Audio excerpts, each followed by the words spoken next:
Boys and girls, this is the magic door to the wonderful magic toy shop. Hello, I'm Ron Curtis. Hafner's Red Barn, like it used to be. Goldberg's, the money saver.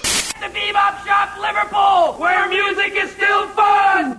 Oh, Duncan O'Bright, oh, Duncan O'Bright, oh, Duncan O'Bright, oh, Duncan O'Bright. It's happening now at Pincan Mall. Well, hello there, bloody buddies. This is your old pal, Baron Damon, for the Syracuse Nostalgia Podcast. Hello, and welcome to the first episode of the Syracuse Nostalgia Podcast. My name is Brian Hamilton. You can call me Pam if you'd like. The idea behind this is the same as the idea behind my site, which is to celebrate the history of Syracuse and surrounding areas. I wanted to do a podcast for a long time now, and I never had the equipment to do so. So then, out of nowhere, somebody on Twitter named Orange Chuck suggested, "Hey, why don't you do a podcast?" And so I wrote back and said, that would be fun. I'd like to do that, but I don't have the equipment or the knowledge. And then someone else named Josh, K-Rock Josh, he calls himself on Twitter. He 5 minutes later said, "Oh, I have the equipment. You can record here. I'll produce it." I'm like, "Oh, wow, that was easy, So that's how this came to be. And actually, this first episode, Josh isn't here, but my guest, Keith Kobland, nicely enough offered to record it for me as well because we couldn't coordinate our schedules. And anyway, my co-host and helper for today is my friend Ken.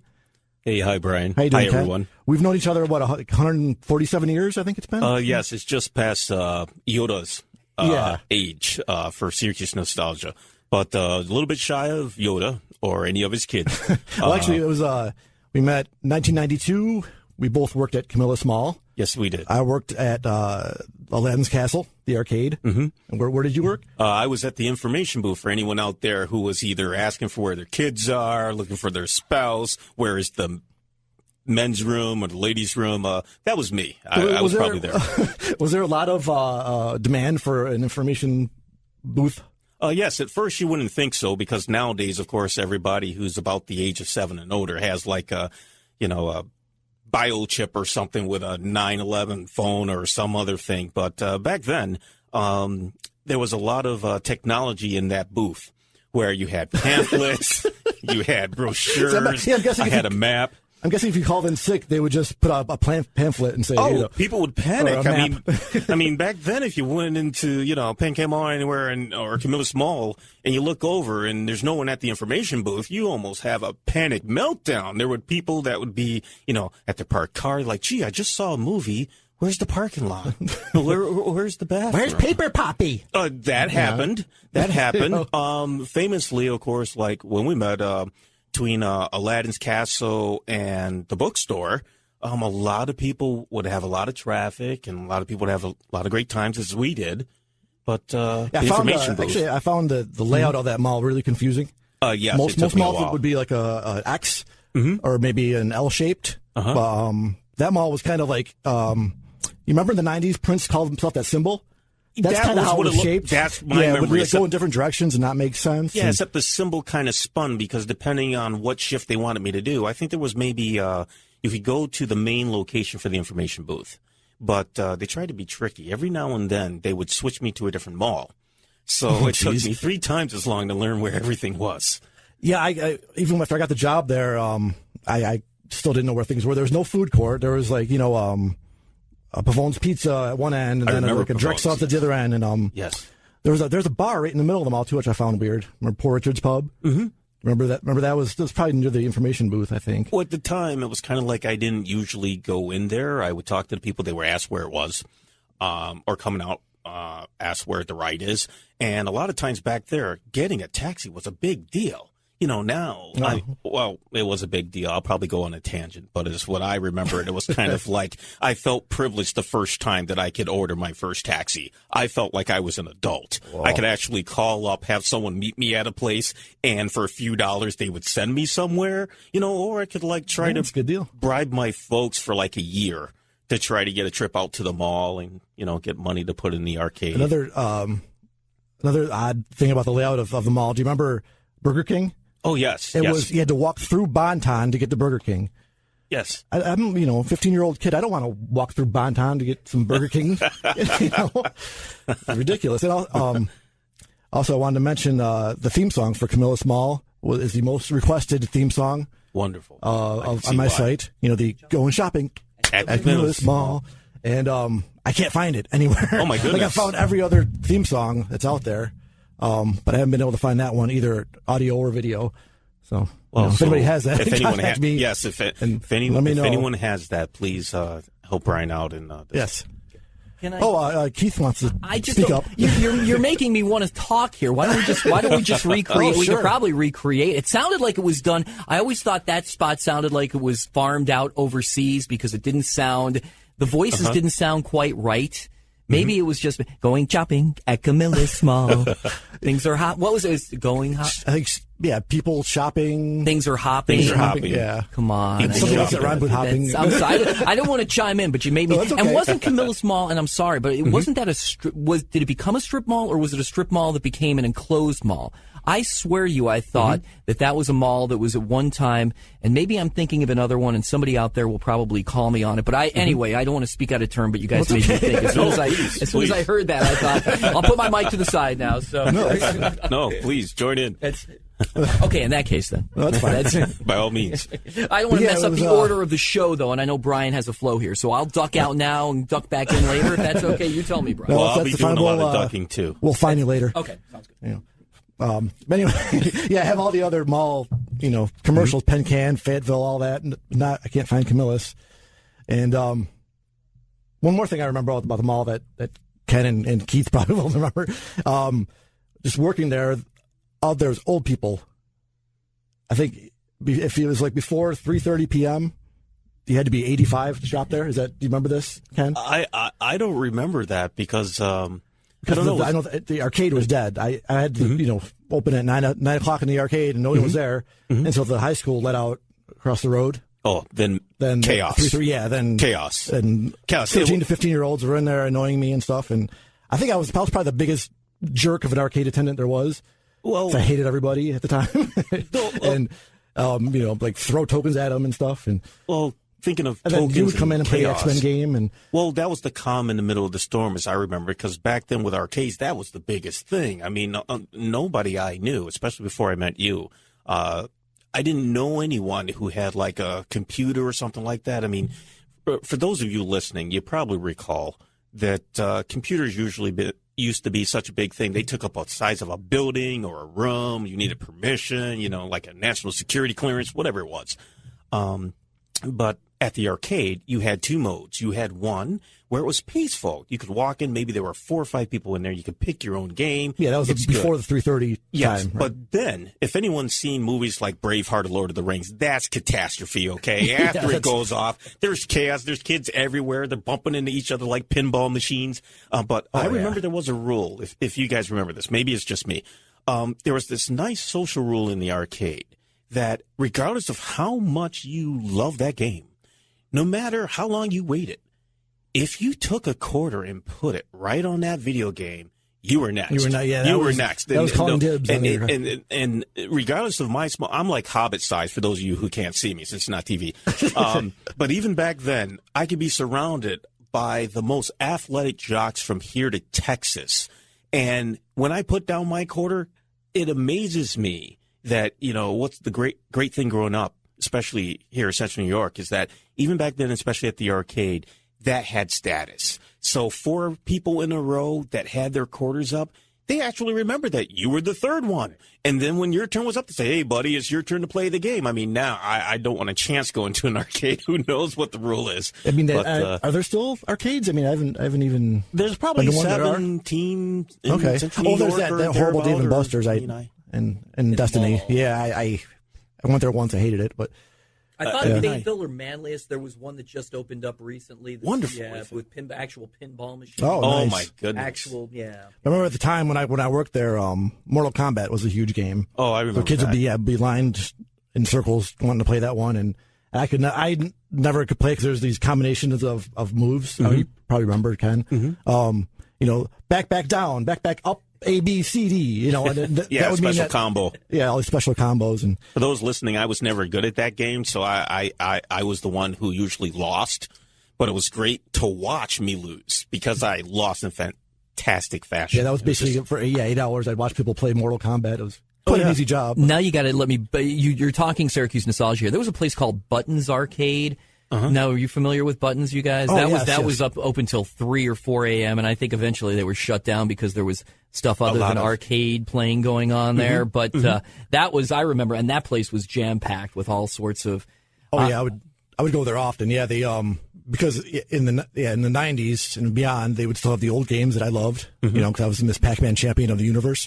I loved going to Buttons, but probably not at nighttime. I wouldn't head there at night. It was a scary place. They had these great little pieces of cardboard pizza, and it was 7 tokens for $1. I remember that you could get 7 tokens, and just like you're saying, Ken, I remember, if you wanted to play Arkanoid next or whatever, it was that coin, that token up on the machine, and it was. Yeah, and people respected that, which was, and I could go off on a tangent there. No, you're fine. Anyway, I'm talking on the tangent. Sorry, I think we'll take a break. Okay. And we'll be right back after these messages with Keith Kobland. Think first of phase drugs, modern as tomorrow. A world of shopping, that's the key. Quality with economy. That means phase drugs, modern as tomorrow.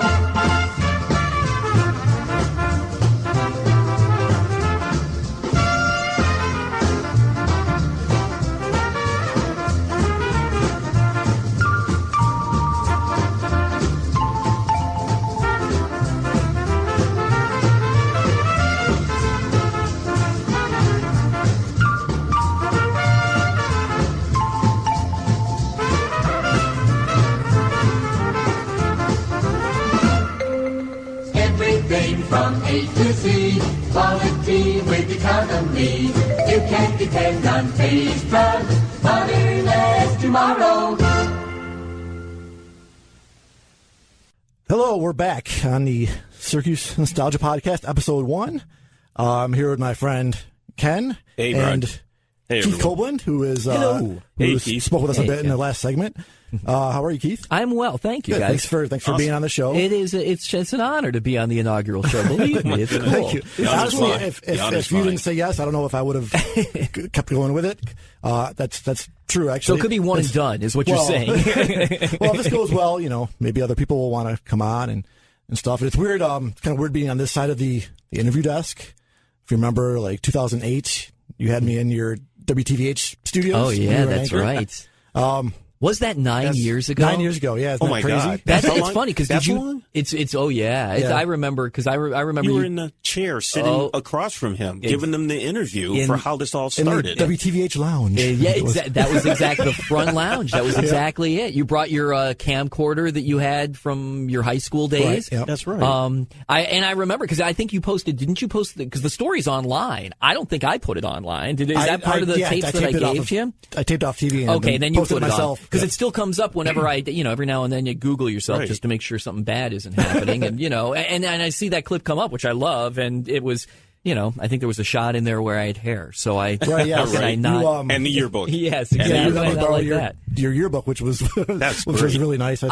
And I'll say this. I mean, there's other things. I really respect and admire what you do online, Brian, because I think there is not that vehicle in town. We've got, and I can go on all day about this, from Channel 5, there are decades of videotapes of news stories that are snippets of Syracuse history. And I think it's important, just like with the OHA and with museums, that there's some way to catalog that. You're the only one who's done it. So, I really like that. Oh, thanks. And I see, I've been in the TVH5 and WSGM, their archives, just like you can correct me if I'm wrong, but it's just like a small room with boxes of tapes, right? Kind of like really no order to them.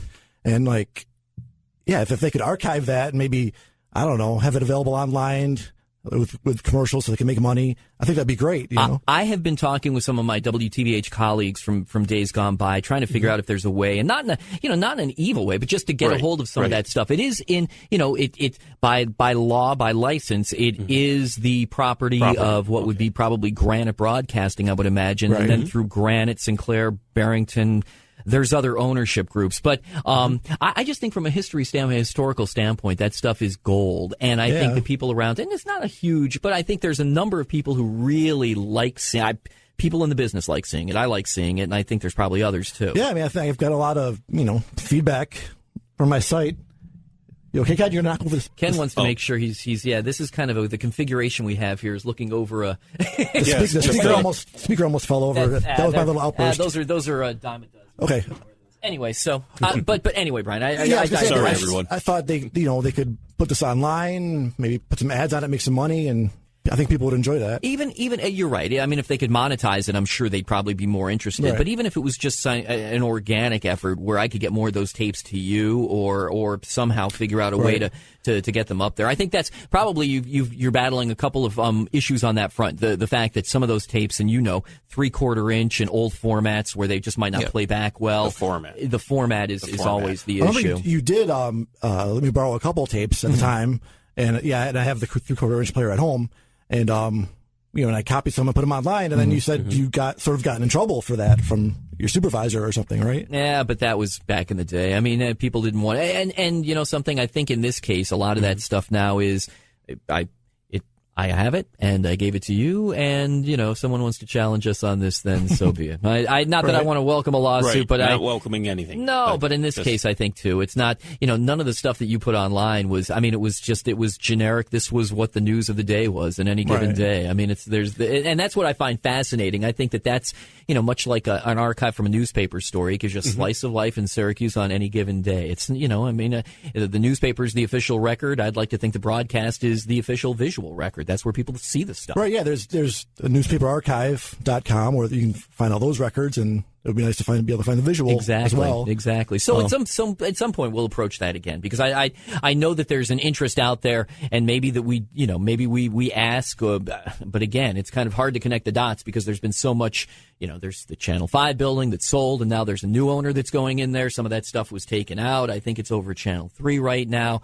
But there are people I've been talking with, and I know that there's an interest up at Syracuse University too, because again, it's part of history. It's got some significance. It maybe not have a lot of value, but it's got some significance to to a group of people. And it seems like and they're still on the old formats, the old 3/4 inch tapes. I mean, last I checked maybe 2 or 3 years ago. Yeah, and it seems like those would deteriorate after a while. You lose all this stuff. Exactly, and they're not kept in the kind of conditions you have to keep them in either. So, but eventually, Brian, like I said, I'd like to be able to get more to you because I think people like seeing that stuff up online. Yeah, it'd be great. I was wondering, do you remember how you found my site initially, or? Well, I didn't mean to break in, but I was just wondering. Speaking of things online. And Syracuse Nostalgia, isn't it true that on your site you could still see the interview we're talking about? Oh, right, Keith, when you're interviewing? Oh, yeah. Brian, for those who haven't seen it. I have it on top of the page. Okay. It's and then they can see the one of my proud moments. That's proud moments. Well, just in case there's anyone out there, I know it's the first podcast, but just in case anyone out there hasn't seen an interview, and especially with the yearbook with Keith going back there, you got. But for some reason you had the yearbook in your car and you brought it in. Yeah. I don't know why I had it in my car. I think I was moving from one place to another at the time, from one house to another. But it was, and as far as how I found the site, Brian, I can't even. I'd be hard pressed. I think it was maybe. How would you have been promoting it back then? How would I have come into the... Maybe on the Syracuse.com forums? That's it. I'm sure that I probably came across it there. There was no Facebook or anything back then. No. It must have been on the forum boards. And I loved it immediately because you had pictures of, North Syracuse. That's where I grew up. So. I remember you signed the guest book, and I had several people sign the guest book, and you just, Keith Kobland, I'm like, wait a minute. I think I know who that is. that's the guy at Channel 5. Holy crap. So, and I contacted you, and I just threw some things out there. I didn't think you'd go for it. I'm like, hey, how about you bring me on the show? Yeah. And then you said yes, and I was shocked, and so that's how that started. No, I mean, you're always mining for news stories as a news person, first and foremost. But from my perspective, it was, it's interesting. I mean, that's unique. It was something that wasn't being done. That's the essence of a news story right there. Oh, wow. Cool. Yeah, I mean, I think at the time so there's no Facebook and no people weren't, there was no sites like that at all. I don't think at the time. It was, like you said, 9 years ago now. And it was and the fact too, and again, I don't mean to be making this, all the Boost Up Brian show, but I will say this, that you were astute enough that's okay with me. Well, that's okay. Get a little sounder with that. Hey, Brian. The fact that you had a camcorder in the 90s and thought enough to document things at CNS High School. I mean, I'm actually surprised you didn't get into the media, because that's kind of that's the type of stuff that, somebody like that eventually becomes a news person, because I'm documenting stuff. I've got a camera. I'm taking pictures. I'm doing stuff. So, true. it's that was better than having your own computer back then. I mean, having a camcorder. I mean, and those things being able to actually take video. I mean, nowadays you have the luxury of smartphones. Gosh, yes. But back then you're talking well past hundreds of dollars. You're talking about very expensive tapes. You couldn't just go anywhere and buy those tapes. The first one I had, I rented, and it came with a backpack that had a VCR in it. So you had to wear a backpack with a VCR. Oh, heavy on your shoulder. That's wow. That is. Was it Sony, Panasonic? I don't remember. Yeah, I remember you brought it to the station the time that we did the story, though, and I actually think we got a shot of it to include in the piece, if I'm not mistaken. Yes, you're right. You're right. Yeah. Opening it up and it was fun. that at an angle. Exactly, getting it out. It used to be fun bringing that to the mall, and people, would not know what it was. What is that? And then you'd say it's a camera. No, there's no film in there. You'd see my tapes. You could see people yelling at me about it, But now you have your phone and just everybody tapes everything. It's such and if you think about it too, the reaction that you got when I think now people know what video cameras look like. But you're absolutely right. Back then, this thing was still, and it looked, something, it didn't look that far away from a news camera to begin with. Right. Number I used one, to say that right? I worked at Sweetheart Market, and I brought it in there, and I said I was doing a story for Channel 5 or something, and half the people believed me, so I just went with it. Well, back then you could. Seeing that kind of equipment, I mean, just speaking for myself, I could be wrong, but seeing the kind of equipment back then growing up in Central New York, if you saw someone with a camcorder, that person was official gold. Exactly. They were automatic gold. It was better than a computer, and they can film whatever they wanted. Back when people wanted to be on TV. Exactly. Back when people actually wanted to be on TV. And I guess that's before, mostly, like you're saying, when you're starting your site, before Twitter, Facebook, if anything, they were just getting started. They didn't have a lot of a solid base, didn't have a lot of people. It wasn't the mainstay it is now, where it's almost required for certain things. Yeah, exactly. So I really appreciate it, and it was great when you had that equipment. It was. Well, that was my rehearsed tagline for his interview, and I was nervous the night before. I was like, what am I going to say? And that was my rehearsed line that, I did a search for Mannslaughter Mall and couldn't find anything. So I decided to use my own tapes and start the site from there. So that's kind of how that started. And in fact, I'm sorry. Yeah, go ahead. No, that was it. I was going to say, you mentioned Mannslaughter Mall. I remember you gave, if I'm not mistaken, didn't you give me a Mannslaughter Mall t-shirt? Because I have a Mannslaughter Mall t-shirt somehow that my kid is wearing, and I'm assuming it must have come because your site's the only place. I thought your site was the one that was selling them, or if am I wrong about that? No, I do sell them, yes. Somehow, Brian, I had one of those, and I don't think I stole it from you. Okay. And I'm not the kind of guy that would probably go out and buy it. So I must have given it to you. I just know that somewhere in my house is a Mannslaughter Mall t-shirt that I, nice. from. Is it in different sizes, out of curiosity? Yeah, it's online, all different sizes and colors and shapes. Okay. By the way, I was wondering, for both of you, especially Keith, when you had the VCR tapes, remember it was kind to rewind. Remember back in it? I mean, nowadays you have DVDs, but back then, back to Blockbuster Video. Yeah, exactly. And I remember the horror. Maybe I'm over exaggerating, but the horror when tapes became more than 2.5, 3 hours. That's when you had something you wanted to watch, and then you spent like half an hour fast-forwarding and rewinding to the right point. Yes. You put in the tape, here's the thing I want to watch. It's my favorite show I taped this afternoon. You put it in, and you had to use the counter. You had to use the counter and keep tracking right on it. There was a timer on it. Right, at 520 clicks is my favorite show. At 1,012 is Scooby-Doo Channel, my newest show. I love that Scooby-Doo. Love that. Scooby-Doo.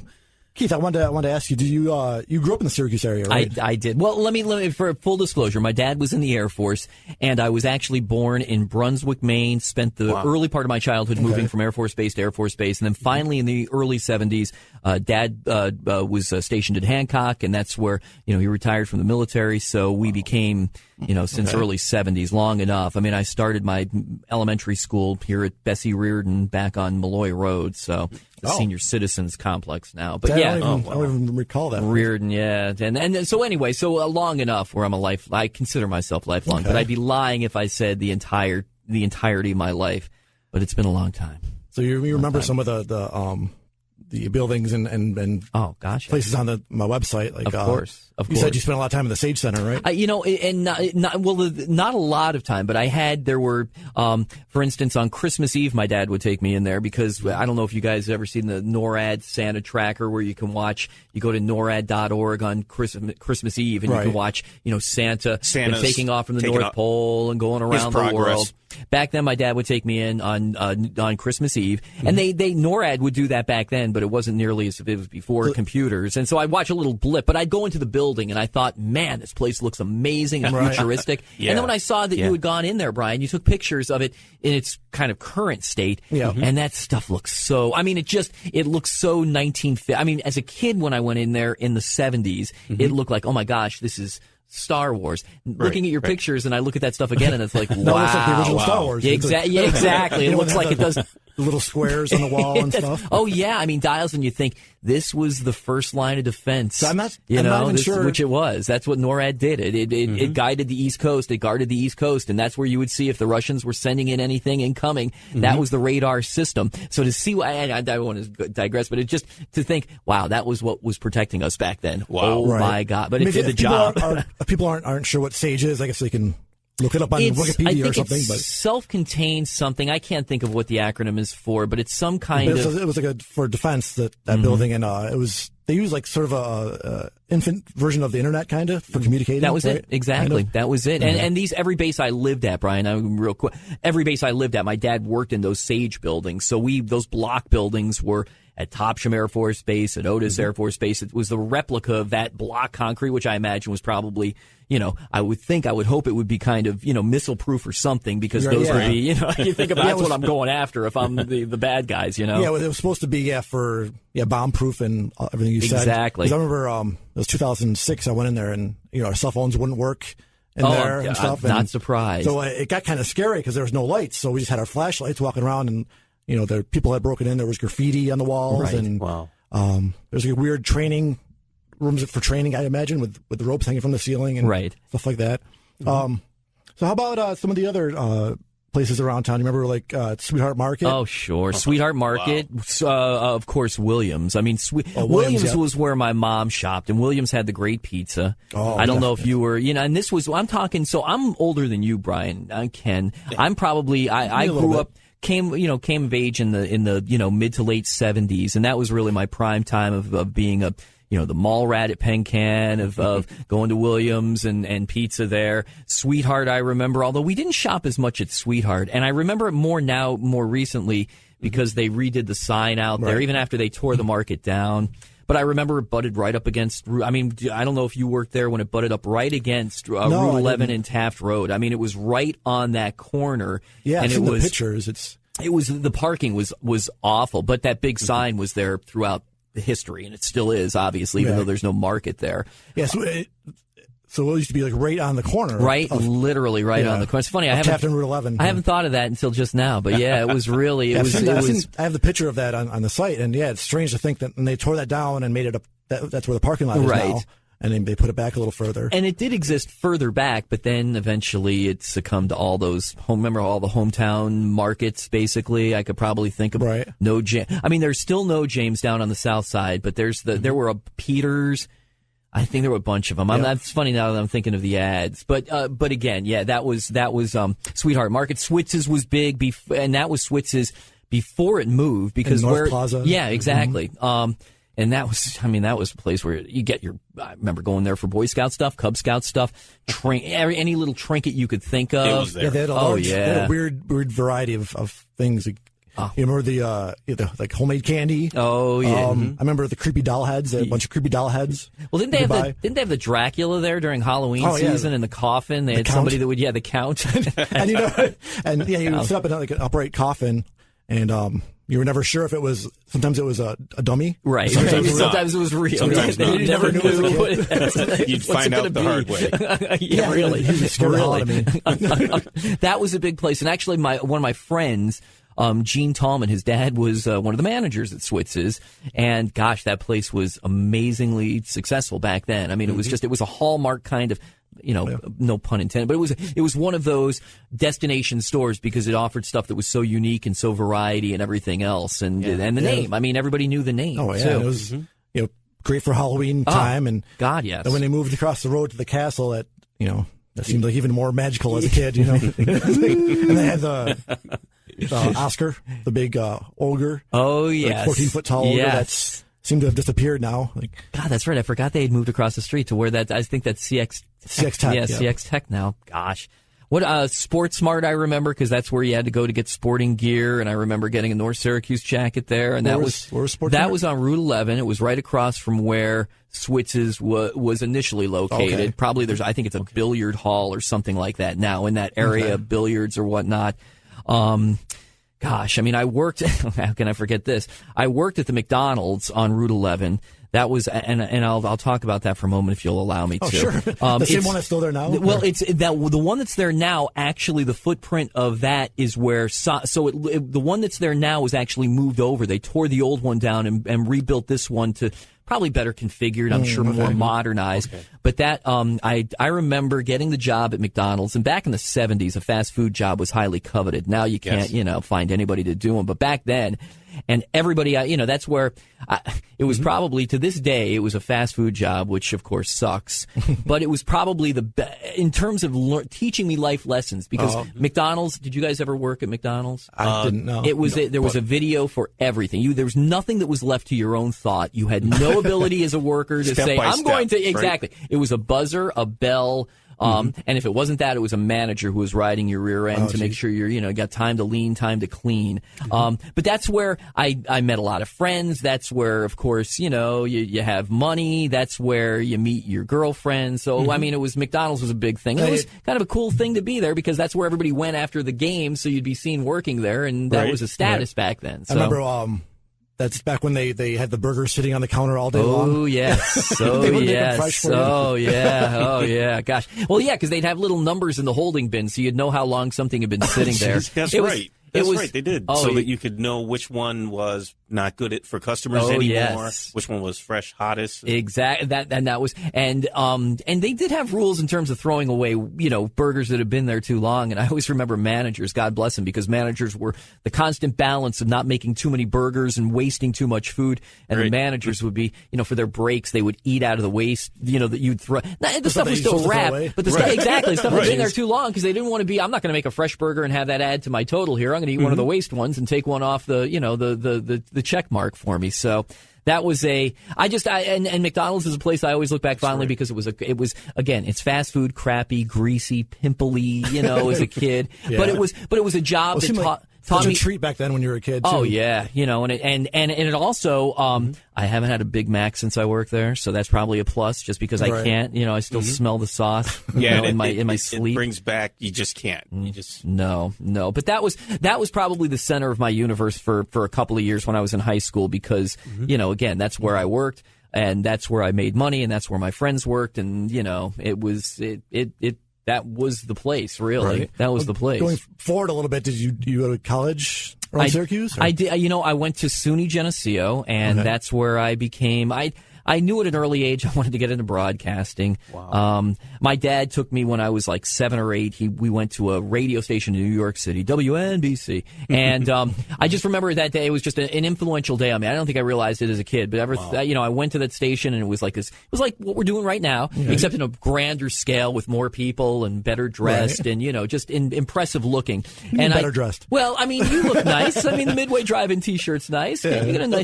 No, I'm impressed already. I mean, I'm experiencing what you're talking about right now. I'm just having fun. It's that wow moment. And that's what led me into, when I went to Geneseo, I decided I wanted to, broadcasting was what I wanted to do. I was fortunate enough to find work and, 25 years later, fortunate enough to escape it. So what's the, briefly or not briefly, whatever you want. Yeah. What is the process of getting into WTVH? Like, how does that come about? I started. Thanks for this is too much about me, but I started when I let's see. I started like everybody in the business back when I got into it. A lot of little radio stations I worked at, and eventually started working at WSYR, which back in the 80s was a full-service news operation, had a full news staff, competed with WHEN, and it was an aggressive news market, a lot of news people out. It was still, a good time in the business where, advertising dollars were coming in. And so I worked at WSYR and had friends who worked at Channel 5, and they said, hey, you really ought to come over and, you do a good job on the radio. You could do it on TV. And I thought, why not? So I made the switch there. And, I was able to, I went from just doing weekends to reporting, to anchoring, to producing, to doing, just about everything there. When you start, usually you do get the crap like on location jobs, right? Yeah. Sort of. When I started there, I was actually working weekends reporting, and I was producing the health cast. And through that, I cobbled together the same amount of money I was making in radio. And very quickly, I started, the television business back then, the salaries were just abysmally low. And it still is. I mean, it's no secret. But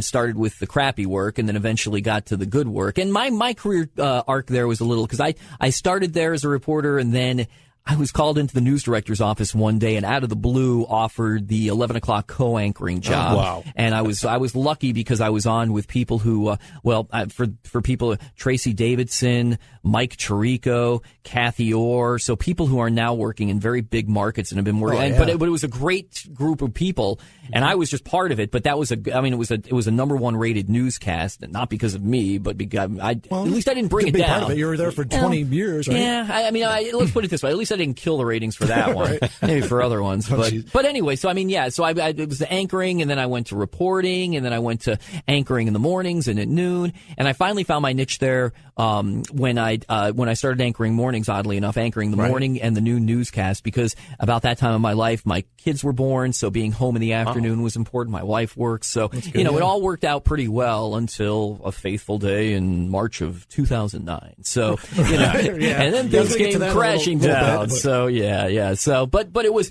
a great ride there. After I left there, Channel 9, I loved it there. Great people, and there were great people at Channel 5. Cool. I mean, these are people, and I'll be honest with you, if you'll allow me, these are people who are still very close friends of mine. I mean, they're people who I've been through the trenches with, so I feel a very strong kinship with people, who some of them are still in the business, some of them have since moved on, right.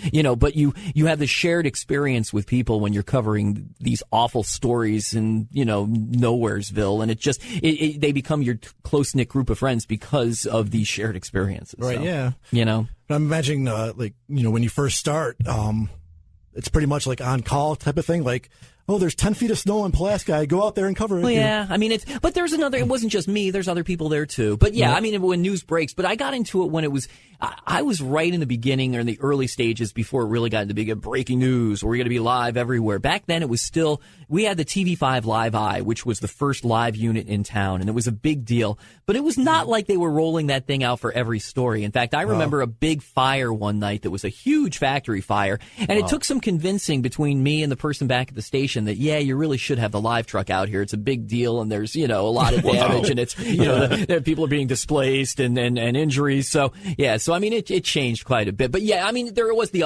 Brian, it's you're at the whim and whimsy of whatever's going on wherever it's. I mean, one night with the Sarah Wood case, and that was just at the, it's a Friday at 4:00. Bam, they're searching up in Racket Lake. Okay, get in the car. 3 hours. You're up there for the weekend. So I mean, it's like when the government closes travel, you still have news people going out there saying don't travel. But I mean, again, that's part of the excitement. And there's, I think too, back then there was more of an importance because I think people watched. I think that you're seeing statistically the fewer people are watching television news than ever before. And I think back then people were still very much, so when you were out on stories, you'd hear from people the next day, hey, I saw you reporting on this or that. And I just don't know if that happens as much. I mean, I get my news from a phone, from a tweet. So, it's changed in that regard. Any funny stories or something that you thought was really stupid that they said you ought to do this and you're thinking, why am I out here doing this? This is so ridiculous. You know what? No, I never thought there was Nah, you kind of suspended your belief as a reporter. Let me tell you, in the moment, you'd be complaining with the photographer because you'd be out with somebody and you'd be thinking, why am I doing this? This is not a news story. One time, I'll say, there was something that happened to me at Channel 5 that I still relay to this day. I was tasked with putting together, over the course of an hour-and-a-half newscast, this pizza contest, the best pizza in central New York. Okay. And so basically that required me setting this up. Okay, where am I going to have a live location where I can have these people who are judging the pizzas as we're having them delivered? And so anyway, it was just a way to get people to watch the entire newscast. Hopefully by the end of the show, find out who's the best pizza. All right. So I had a panel of judges. One of them was from Wise Guys Comedy Club. And the very last segment, everything's going pretty well. And the very last, okay, who's the winning pizza? I like this one. And then the guy from the Wise Guys comes up and he says, I like the jalapeno pizza. That was so hot, it could even wake up your anchor from the dead. How old is that guy? And at the time, it's like I'm getting ready to wrap this story up and send it back to the anchor who this guy just insulted. So, yeah, that was not a very comfortable thing. It was Ron Curtis. Ron Curtis. I was going to ask you It was Ron, and I went back and I said, Ron, I have no idea. You know, and the guy was from, he was a comedian. It was bad on me for putting a comedian on live TV and a guy who I probably didn't realize was an out there comedian, but he was looking for the, he was, and comedian. Yeah, thanks a lot. I don't remember his name, but did you work on air with Ron? Oh yeah, I work. Oddly enough, there were a couple times I anchored with Ron, which must have looked like father and son anchoring together. But the way things, scheduling and who was sick, who was out, if I filled in, so I anchored a few times with Ron, and it was always intimidating because and he was a very nice gentleman. Maybe like you're Mr. Miyagi or something. Well, I mean that's what you kind of feel like exactly. That's on the air since it started, on, pretty much. Prompter on, prompter off. Right. And that's why I remember when first meeting him. That was all of them I recognized at the station, but he was the dean of broadcasters, so it was always a very intimidating time. And I will say this: later on in my career, I worked with another dean of Syracuse Broadcasting in Rod Wood over at Channel 9, and completely different kind of both very stately gentlemen, both very good at what they did. But Ron was a very he's a very sober individual in terms of he would have a sense of humor, but he was all. Rod, on the other hand, has this fantastic sense of humor off air, and he's really a pleasure to be around because he's an upbeat guy for the most part. The B clip, you know the B clip, and that's not far offline. I mean, that's his sense of humor. That's great. Yeah. It was a great clip that got him in trouble, and you might dig it up and show it again. I know the guy who taped it at the time got into a little bit of trouble, but you know what? That showed him being who he was. He was a guy who could be a little bit funny and kooky off air. A cameraman released an outtake where a bee stung Rod in an outdoor shoot, and then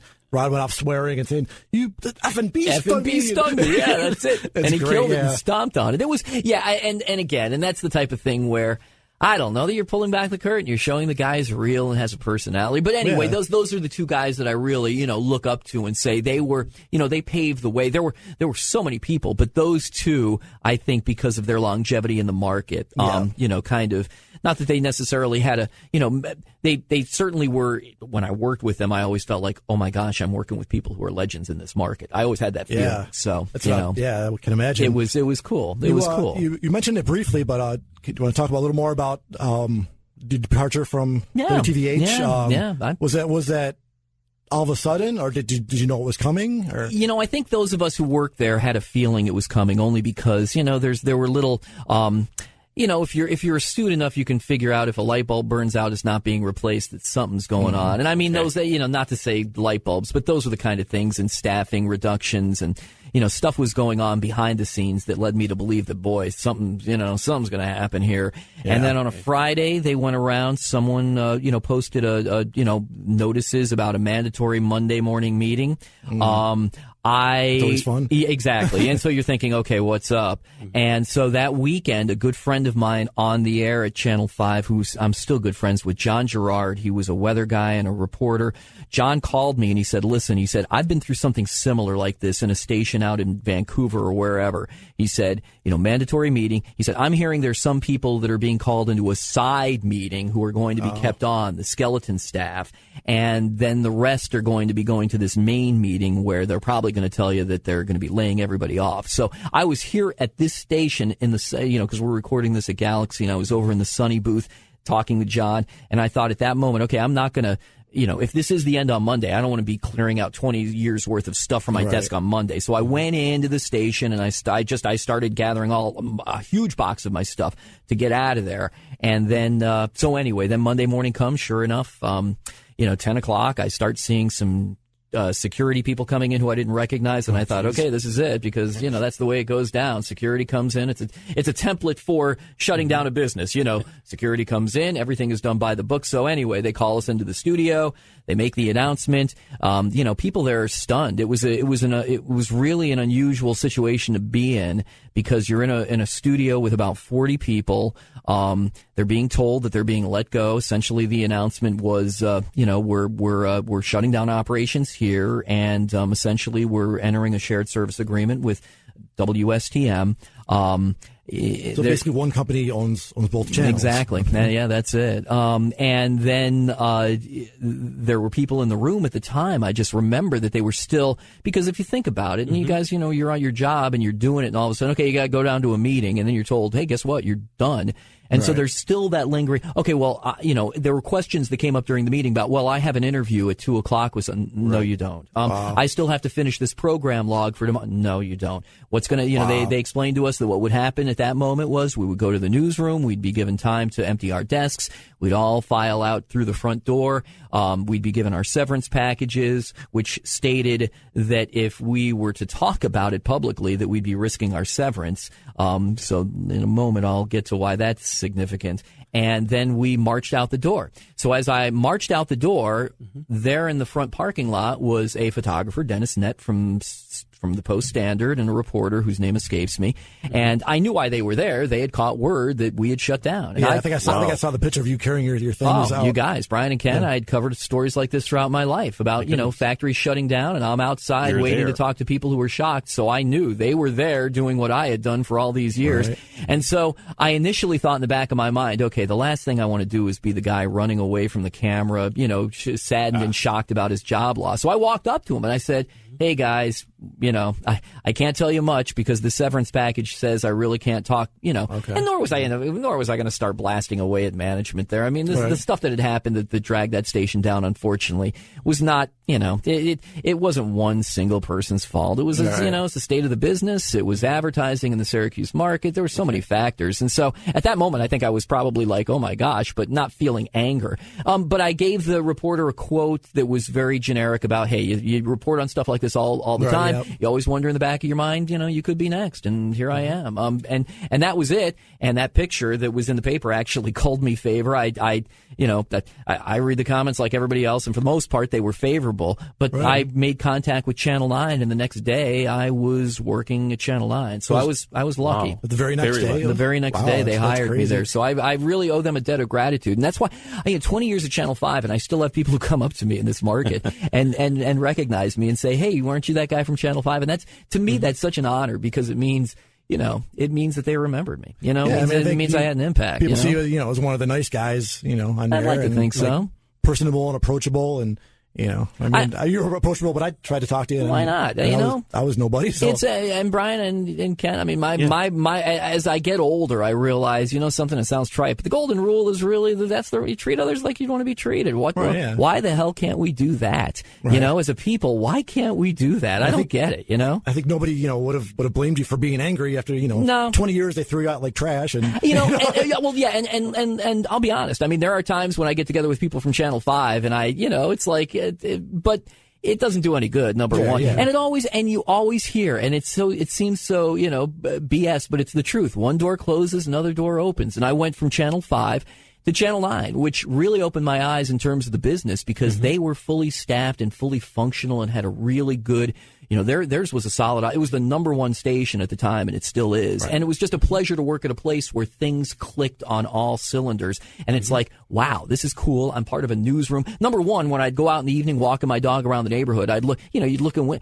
everybody watching the news is watching Channel 9. So it's like, this is cool. My neighbors. It's pretty much like the only local channel anymore. around Exactly. here. You know, at least in terms of the way, and I don't want to turn it into, I've seen how the product is made, and I respect how the product is made, and I really think they do it right. The other guy's doing a nice job, and I don't, but I have friends who work at Time Warner and friends who work at CNY Central, and they all, I think, they all try to do their best. That's there's no doubt about it. But I just see in the, again, I have an affinity for the station that threw a life draft out to me and saved me a day after, 20 I didn't realize years. It was the next day. Yeah, next day, right? It was, I was just very fortunate. And again, and maybe it was because, hey, I mean, they're getting somebody who, they get somebody who at least was maybe a little bit known in the market, but I'm thinking, whatever, I'm making a paycheck and I'm, I got a family Did you support. start like sort of at square one with Channel 9? Yeah, I did. I was on the low end and, I was producing and then,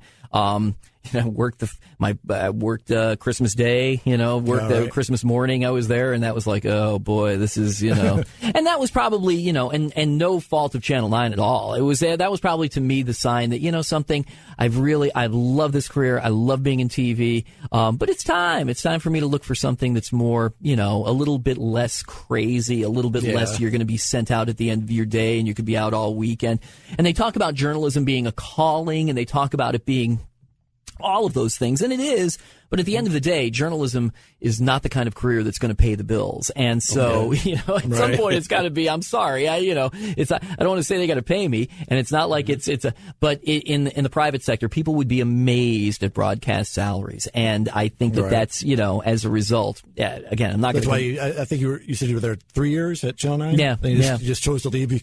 What happened was, a good friend of mine had a position up at Syracuse University, and she said, I think you'd be perfect for this. Oh, wow. So, and I explored it a little bit further and realized, this would be wonderful. And so and here's another story I'll tell that I was under contract at Channel 9 at the time, and I went in and I asked to be released from my contract, and there was some hesitation. They didn't necessarily, and I can respect that. In the end, they acquiesced, and I was allowed to go. And now I couldn't be happier. I mean, I'm very fortunate up there. My role is I'm a media manager for the university and deal with media that come onto campus, and we try to get, our story told nationally, the good stuff. And I also teach at Newhouse. I teach a broadcast news class, and so I'm able I didn't realize that. I'm able to, to kind of impart my BS or my knowledge or whatever it is. Is that in the pamphlet? Exactly. That's it. Exactly. Newhouse School impart the.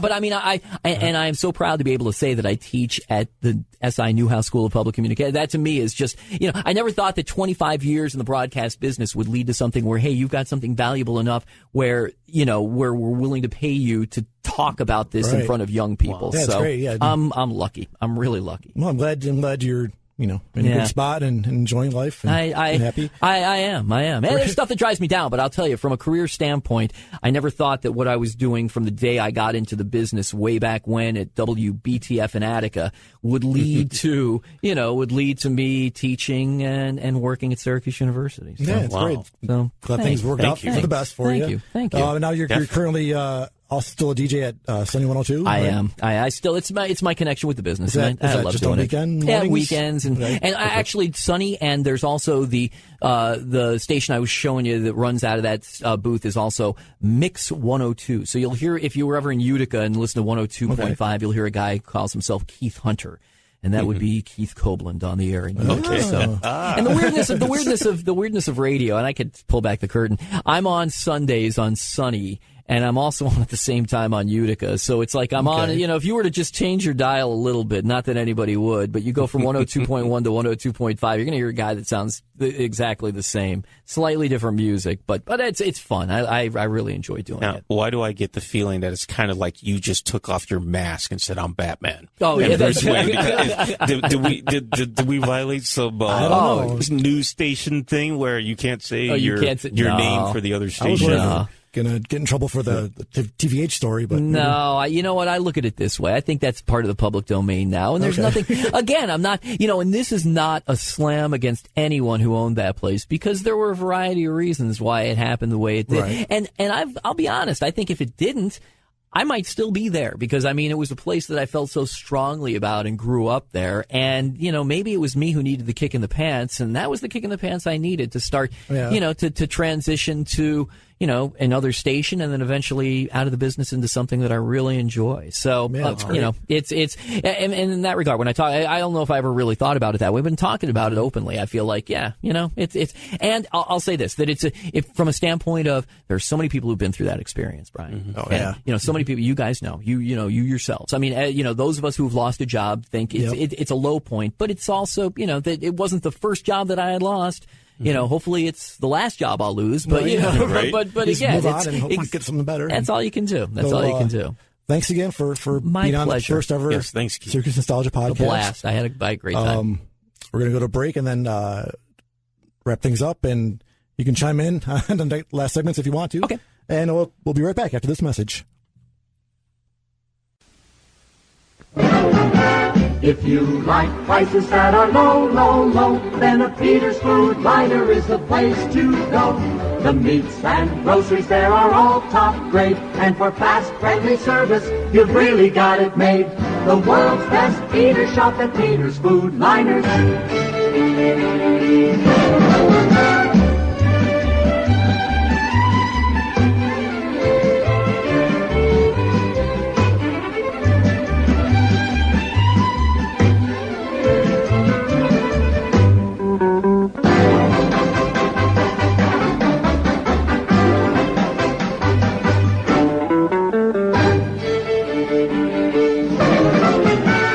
3 great stores with lots of parking free. Peter's Food Liner shelves are lined with quality.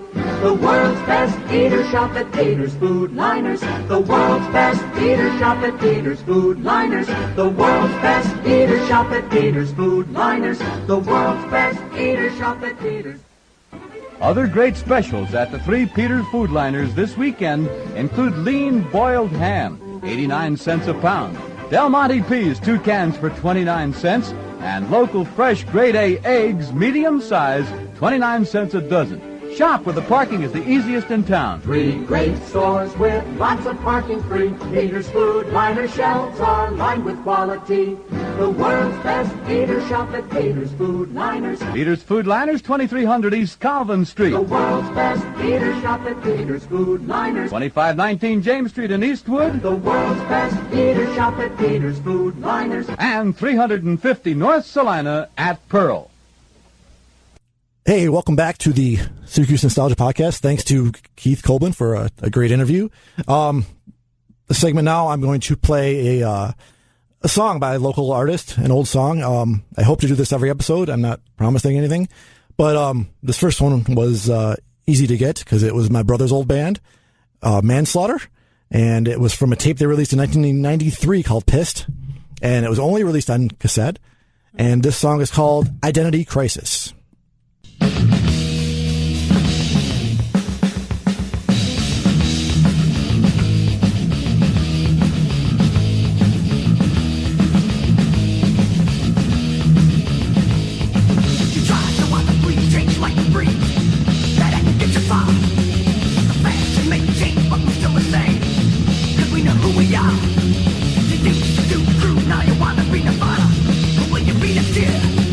We'd rather stay true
That was Identity Crisis by Mannslaughter from their 1993 cassette, Pissed. Thanks, everyone, for listening. You can go to SyracuseNostalgia.com. It's my site that's been online for 10 years now. Wow. And some people say it looks like it has been, too. I haven't really, updated the format. No, don't. Please don't. It's nostalgic. Keep it as it is. It should be familiar and old. Come on. People just want to look at pictures. They don't want to, they don't care if it's all flashy and stuff. No. But if I do this all for free, so it costs to run a site. It costs quite a bit. So if you want to help me out, you can click on there's ads on the top of the page on SyracuseNostalgia.com. They're not viruses, they're just ads. You can click on those, or you can go to the merchandise section, buy some of my DVDs. I have 2 Penn Mall DVDs, and I have shirts and other merchandise from old retailers like Switz's, featuring the original logo, Penn Mall, Cabbages, and several other things. I am also looking for other guests for this site. If anyone knows any, they can contact me on Facebook or Twitter. Also, any advertisers that any local advertisers that may want to help me out here, that would be great too. You can contact me, like I said, on Facebook is Syracuse Nostalgia, and Twitter is at SYR Nostalgia, and my email address is ham@SyracuseNostalgia.com.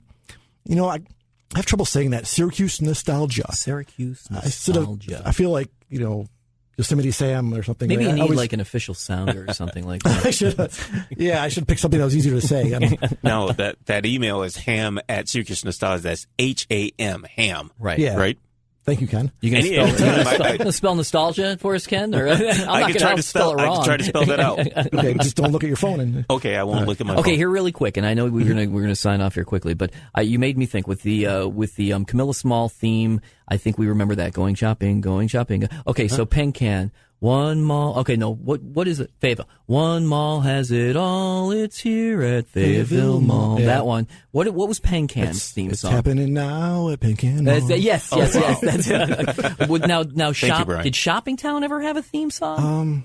Not that I recall. I don't. The quietest mall in town. It did. What was? Yeah, I thought for some reason I can't remember what it was. And were there any others that were missing here? Tri-County never had a theme song. Catch a Rising Star at Great Northern. Yes, catch a rising star at Great Northern. You're going to make me start thinking about all these because I remember the jingles. Oh my gosh, I remember from WSYR especially because it was such a. I remember being in there and the loud jingles like for PNC, Price Champion, People Care. There was Goldberg's The Money Saver. We're gonna save you more. Syracuse Savings Bank here at Syracuse. Earn more, dividends or less, where parking is no problem and people are the friendliest. Earn more. Says, make your dreams come true at Syracuse Savings Bank. Ding, ding, ding, ding, your hard-earned money. I'm sorry, you guys are looking at me like he's nuts. This stuff is ingrained in my head, you guys. We talk nostalgia. It's always a good time for Switzes and you. It's, Thank God, you. You're bringing it back. You are, and that's why, and Brian, that's why I love the site, because nostalgia is such a, for people that are my age, it was such a simpler time. It wasn't a simpler time. It was hard. Life was, I'm sure, hard as a kid back then, but you just remember it as being simpler. Yeah, when you're a kid, everything seems simpler, no matter what era it is. I think. Exactly. It's so true. And I think those songs, it seems like the same person sang every one of them. Yes. Even today, like with local commercials. It's like, the same. It's cheap. It's a jingle house, It's like, with I can't even think of what it is. There's a dentist commercial on it. Annoys the hell out of me. Better be careful if it runs out of the station. But it seems like, they hire the same singers for every single one. But anyway, thanks, guys. My pleasure. Thank you, Keith Kobland. Thank you, Keith. My friend of 147 years, Ken. Thank you for being here. It's my pleasure. My pleasure. I hope I didn't disappoint anybody out there. No. I hope to do this monthly. Don't hold me to that, but I really hope to if I can get enough guests. And, we'll have a lot of stories to tell and have a lot of fun with this. So thank you for listening, and I'll see you next time.